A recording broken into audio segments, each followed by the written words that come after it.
Selamat pagi pendengar setia Radio Cakrawala yang diberkati Tuhan kita Yesus Kristus. Salam jumpa pagi ini dalam kasih dan anugerah Allah bagi setiap kita yang percaya dan bersandar penuh kepadanya. Sahabat Cakrawala, sesaat lagi kita akan bersama-sama mendengarkan Renungan Oasis Fajar yang akan disampaikan oleh Kapten Damar Harimukti. Selamat mendengarkan, Tuhan Yesus memberkati.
Haleluya.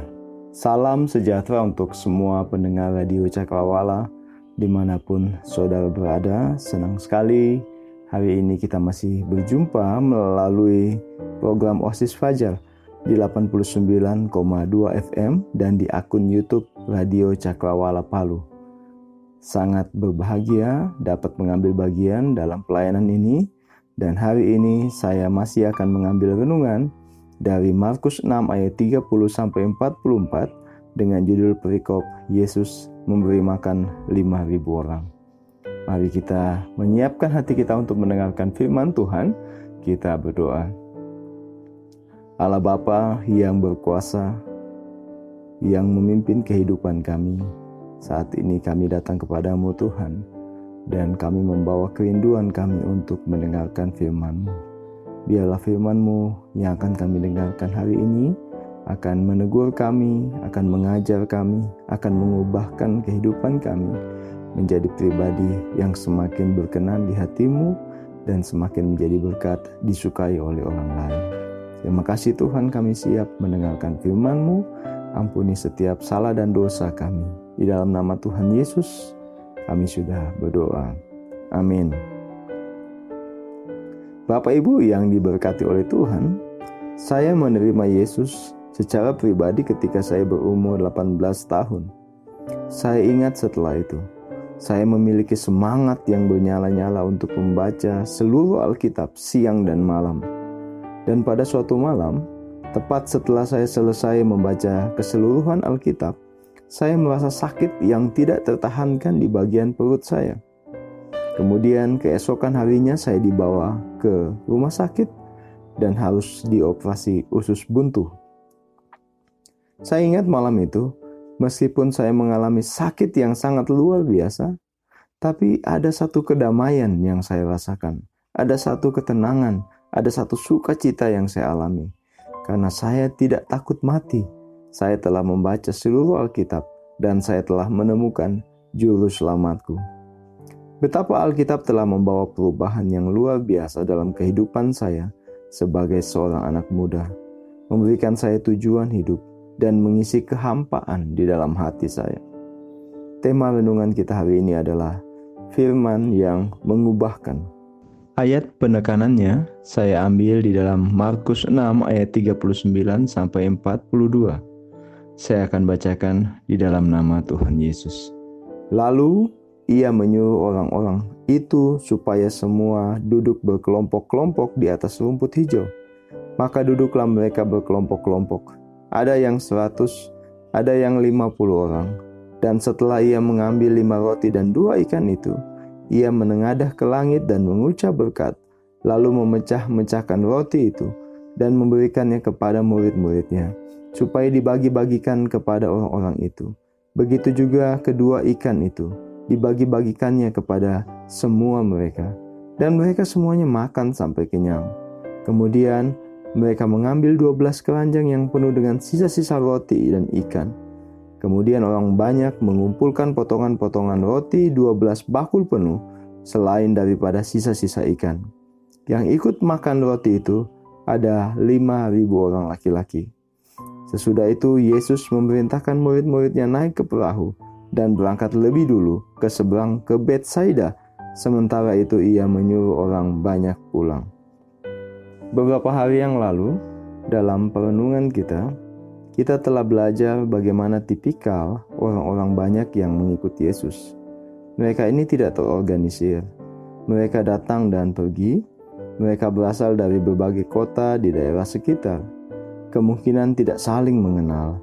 Mereka selalu mengerumuni Tuhan Yesus, berdesak-desakan di dekatnya. Bahkan dalam Markus 3 ayat 9, Yesus harus naik ke perahu agar orang-orang banyak ini tidak menghimpitnya. Dan tidak sedikit dari orang banyak ini yang berusaha untuk memegang atau menarik jubahnya agar mereka dapat disembuhkan. Ini adalah gambaran sebuah kerumunan massa, kerumunan orang yang kacau dan jauh dari kata sopan dan teratur. Namun dalam pembacaan ini, kita melihat ada perubahan besar yang terjadi dalam sikap orang-orang banyak ini. Setidaknya saya melihat ada 3 perubahan besar. Yang pertama terdapat dalam ayat 39 sampai 40. Dikatakan, lalu ia menyuruh orang-orang itu supaya semuanya duduk berkelompok-kelompok di atas rumput hijau. Maka duduklah mereka berkelompok-kelompok. Ada yang 100, ada yang 50. Nah, saudaraku yang diberkati oleh Tuhan, perubahan pertama adalah mereka menjadi lebih terorganisir. Orang-orang ini menjadi lebih tertib. Ketika Yesus menyuruh mereka untuk duduk berkelompok, mereka mau melakukannya. Mereka duduk, ada yang 50, ada yang 100 orang. Bayangkan saudaraku, orang-orang yang pada awalnya berdesak-desakan, berkerumunan, tidak bisa diatur, namun sekarang mau duduk dengan teratur. Luar biasa, ini perubahan yang baik. Yang kedua, perubahan kedua ada di dalam ayat yang ke-43. Dikatakan, kemudian mereka mengambil 12 keranjang yang penuh dengan sisa-sisa roti dan ikan. Kemudian orang mengumpulkan potongan-potongan roti 12 bakul penuh selain daripada sisa ikan. Perubahan kedua terjadi, nampak di ayat ini mereka menjadi lebih kooperatif atau bisa diajak kerjasama. Saudaraku, masalah dengan jumlah orang yang banyak yang berkumpul adalah sisa-sisa sampah. Kalau kita melihat orang yang habis demo atau habis konser, maka biasanya akan meninggalkan banyak sampah, banyak bekas makanan atau plastik minuman. Alkitab mencatat bahwa orang-orang banyak ini ikut membantu para murid untuk mengumpulkan potongan-potongan roti sebanyak 12 bakul. Wow, luar biasa. Ini adalah perubahan yang kedua. Mereka bisa lebih kooperatif.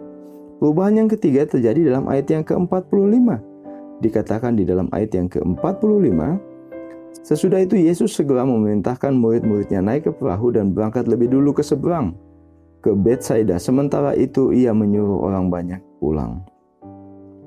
Nah, saudaraku, perubahan yang ketiga adalah mereka menjadi lebih taat. Mereka pada akhirnya mau pulang. Ini pasti melegakan murid-murid Tuhan Yesus, karena kita tahu bagaimana sebelumnya mereka tidak membiarkan Yesus dan murid-muridnya untuk mengambil waktu istirahat. Mereka selalu mencari cara untuk berjumpa dengan Tuhan Yesus. Namun sekarang mereka menurut saja ketika Tuhan Yesus menyuruh mereka untuk pulang. Apa gerangan yang terjadi? Apa yang menyebabkan perubahan sikap orang-orang banyak ini? Ayat ke-34 memberikan jawaban kepada kita. Dikatakan bahwa Yesus telah mengajarkan banyak hal kepada mereka. Saya sangat yakin orang-orang ini diubahkan karena mereka telah mendengar dan menerima pengajaran Tuhan Yesus. Mereka telah menerima firman Tuhan yang berkuasa. Sejarah mencatat bahwa firman Tuhan telah mengubahkan hidup jutaan orang. Mereka yang pada awalnya putus asa, hidup dalam kebimbangan dan kehampaan, dikuatkan oleh firman-Nya yang berkuasa. Orang-orang yang jahat, yang kasar, yang menyerahkan hidupnya pada nafsu, diubah menjadi pribadi yang mengasihi dan lemah lembut setelah mereka mengalami kuasa firman Tuhan. Ada sebuah kisah tentang seorang ateis yang melakukan penjelajahan. Dia berasal dari Eropa dan dia melakukan perjalanan sampai di pedalaman Afrika. Setelah dia sampai di Afrika, dia menemukan seorang penduduk asli yang sedang asik membaca Alkitab. Melalui penerjemahnya, pria ateis ini menegur dengan nada mengejek. Untuk apa baca Alkitab? Buang waktu untuk membaca buku yang tidak berguna itu. Lelaki pribumi itu yang membaca Alkitab, orang asli di daerah itu, mengangkat kepalanya dan menatap tajam-tajam ke wajah pria ateis itu yang berdiri beberapa meter di depannya. Lalu dengan suara datar dia menyahut, "Kalau bukan karena buku ini, kamu sudah saya makan." Ternyata saudaraku, penduduk asli daerah itu adalah dulunya kanibal dan memakan orang.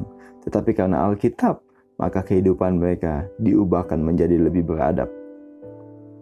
Karena itu sangat tepat Rasul Paulus menuliskan dalam Roma 1 ayat 16 bahwa Injil adalah kekuatan Allah yang menyelamatkan setiap orang yang percaya.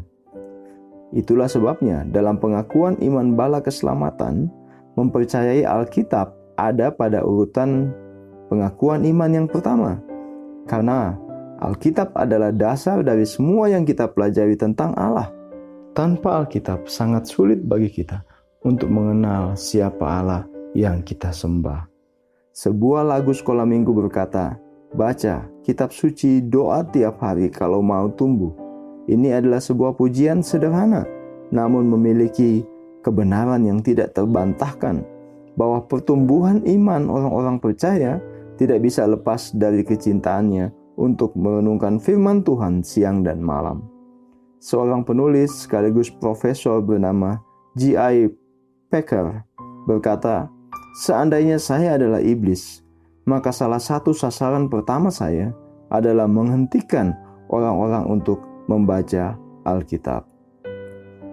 Saudaraku, masihkah saudara memiliki kerinduan untuk membaca kitab suci? Saudara dapat menghabiskan waktu berjam-jam untuk bekerja di kantor ataupun bekerja di ladang. Tapi adakah saudara memberikan waktu khusus untuk membaca Alkitab? Orang-orang muda, jangan sampai engkau hanya menghabiskan banyak waktumu untuk bermain games, melihat media sosial, menonton YouTube, tetapi melupakan Alkitabmu. Melupakan apa yang paling penting untuk makanan jiwamu. Karena itu kamu mudah menjadi galau, mudah merasa hampa dan tidak bahagia. Itu karena kamu tidak memberikan jiwamu dipuaskan dan dikuatkan oleh firman Tuhan. Manusia hidup bukan dari roti saja, tetapi dari setiap firman yang keluar dari mulut Allah. Firman Tuhan telah mengubahkan 5.000 laki-laki yang berkumpul di sekitar Tuhan Yesus. Firman Tuhan juga telah mengubahkan jutaan orang di sepanjang sejarah. Karena itu jadilah bagian dalam sukacita ini. Berilah hidupmu untuk diubahkan oleh firman-Nya. Baca, renungkan, dan lakukan firman-Nya di dalam kehidupanmu. Mari kita satu di dalam doa. Kepadamu ya Tuhan kami datang hari ini, dan kami bersyukur untuk firman Tuhan yang sudah kami dengarkan. Terima kasih juga untuk Alkitab yang sudah kami miliki di rumah kami masing-masing. Tuhan, tolong kami untuk punya semangat membaca firman Tuhan, merenungkan firman Tuhan, dan melakukan firman Tuhan ini dalam kehidupan kami. Tolong kami untuk tidak mengejar hal-hal duniawi saja, sehingga kami melupakan waktu berharga untuk membaca dan merenungkan firman-Mu. Tapi tolong kami Tuhan untuk memiliki prioritas dalam membaca firman-Mu dan menjadikan kami orang-orang yang bertumbuh dalam iman dan semakin kuat dalam kepercayaan kami kepada Tuhan Yesus. Tolong kami untuk semakin teguh, semakin rajin membaca firman Tuhan, supaya kami pun semakin berakar di dalam Tuhan. Terima kasih, berkati semua pendengar radio Cakrawala hari ini, dimanapun mereka berada Tuhan. Engkau mengenal mereka secara pribadi.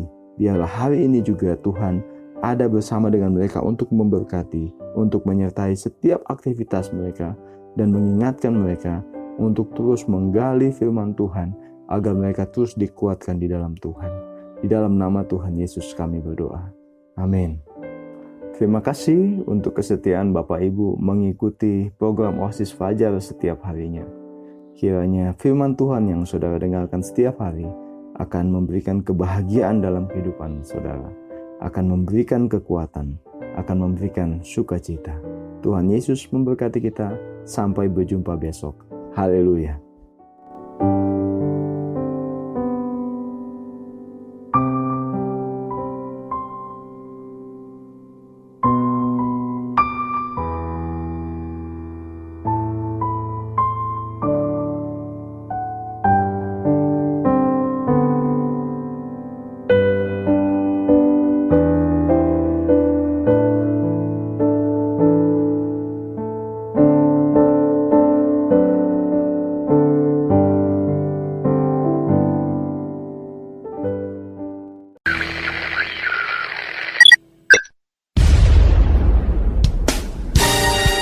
Pastikan Anda tetap bersama dengan kami di gelombang 89,2 FM, The New Cakrawala Radio.